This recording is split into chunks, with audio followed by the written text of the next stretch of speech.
Origami is the art of transforming a simple sheet of paper into extraordinary creations. But how did this delicate craft originate? Let's unfold its history.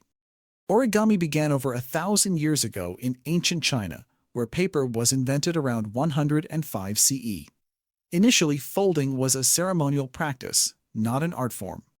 Paper reached Japan by the 6th century, giving rise to origami. Samurai folded gifts as a sign of respect, and Shinto weddings incorporated folds for good luck. The word origami comes from oru to fold and kami paper. The term was not coined until the late 19th century. Before then, the practice had no name. For centuries, origami was passed down through tradition. Then, in the 20th century, Akira Yoshizawa came along and changed everything. Yoshizawa invented the modern folding diagrams with dotted lines and arrows that we know today. He also introduced wet folding to create lifelike sculptures. Yoshizawa elevated origami from a craft to a high art form.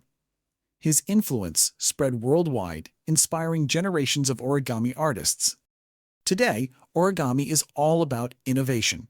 Scientists use its principles to design solar panels, medical devices, and spacecraft. From ancient rituals to space-age technology, the story of origami is one of transformation, much like the paper itself. What is your favorite origami fold? Leave a comment and join the conversation.